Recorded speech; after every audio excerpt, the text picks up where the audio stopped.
We've had a little extra time on our hands, so we decided to try and fix the things that we hate about our van while we wait on our new oven to come in. If you've seen our video about everything that went wrong, you know our oven has an internal gas leak and our water pump switch broke. We've had a lot of feedback from everyone on a things we hate video, and we're gonna use some of your suggestions to help fix our problems. Our new switch just arrived, and instead of throwing the instructions away like we did last time, I know, genius, right?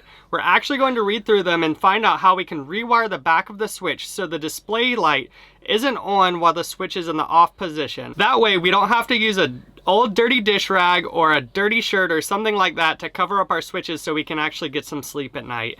And I don't guess we technically have to use a dirty dish towel or a dirty clothes, but apparently that's what we do. Van life.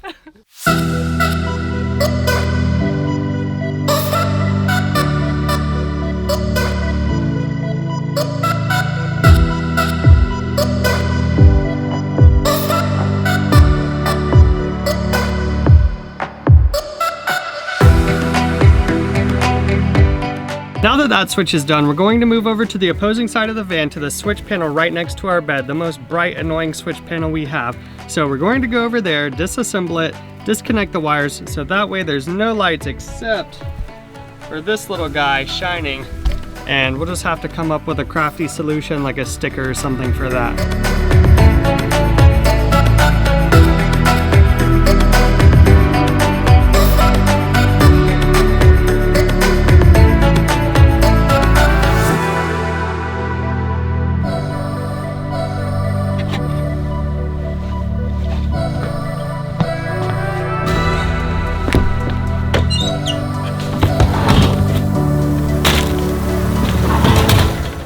Yesterday we finished installing our switch system, so now we're ready to move forward with our water pump. We are recommended to try an accumulator to help reduce the pulsation. We're gonna give it a go and start this install.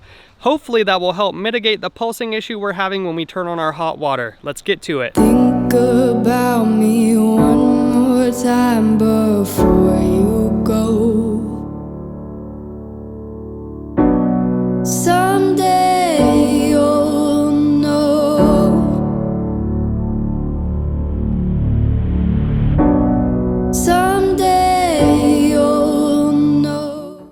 The accumulator works off of air pressure, and you have to find out the turn-on pressure of your water pump to set the pressure properly for that, so everything works out well with your system. But we don't actually know that. We can't find it in our pump manual, so we're gonna give our pump company a call and see what happens with that, and hopefully everything works out well. Ram Promaster, Trevor. Yeah, so we purchased a Remco AquaJet 55 ARV, and I was needing to get the turn-on pressure. Yeah, it's 38 to 42 PSI. Okay. You're not thinking about using an accumulator tank, are you? Yes. Yeah, they don't work with that pump. Alrighty? All right, thank you. You bet, bye. All right, bye.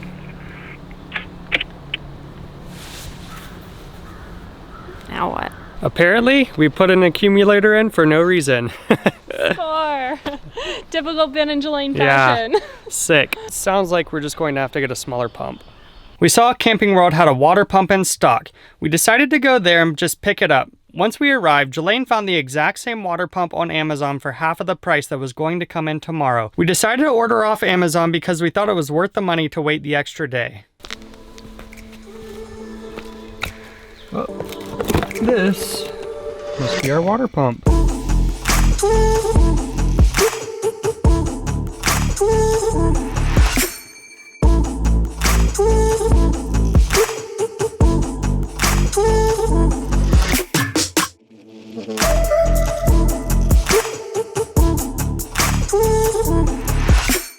Now let's test this system out.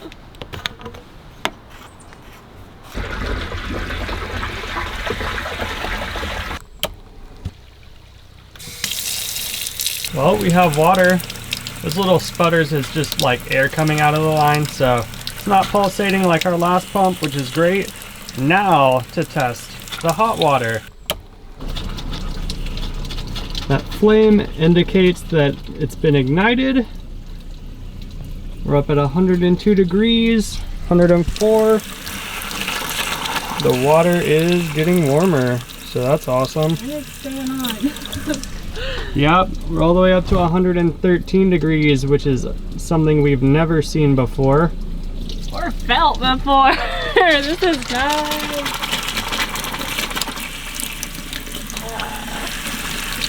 Warm showers, here we come. It's even like steaming. You haven't seen this before. It's a little exciting, guys.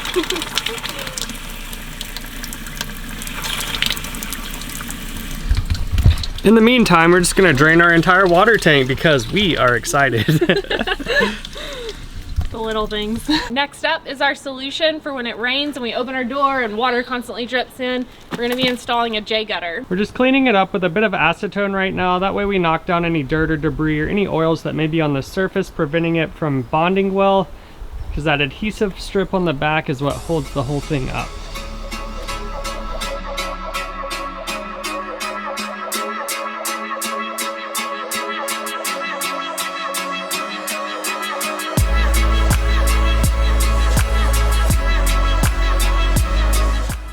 Now that everything's done that we actually had to do, this next one is kind of a vanity thing. And really it's kind of just covering up a mistake that I made in the past when I cut out the ceiling a little bit, just to squeeze in a little bit more space so we could fit in our nice carpet finish. So I'll show you. So you can see right here, I kind of boogered up all of these pieces all the way through. So what we're going to be doing is just putting a nice little piece of trim there, and that should tidy everything up nicely.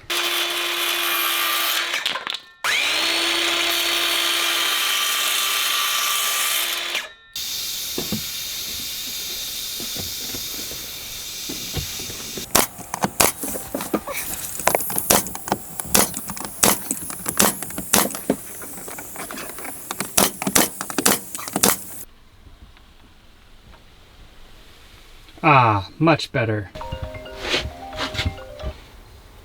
Hello.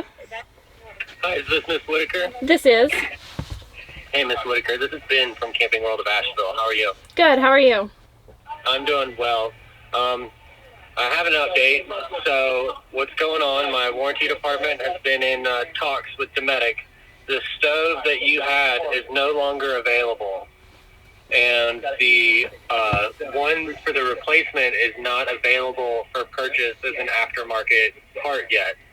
So my warranty department is working, which in turn means that we don't have an ETA of when the new stove will be sent due to it not being an aftermarket thing and having to wait on that stuff. So we don't know how long that'll take.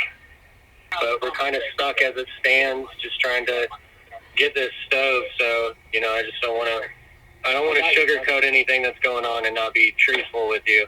No. But we are having a heck of a time sourcing this oven. I'll be in touch with you as soon as I hear any info, okay? Okay. Yep, have a great day. All right, thanks, you too. Bye. Bye. I knew it wasn't. Ugh. This is like the worst.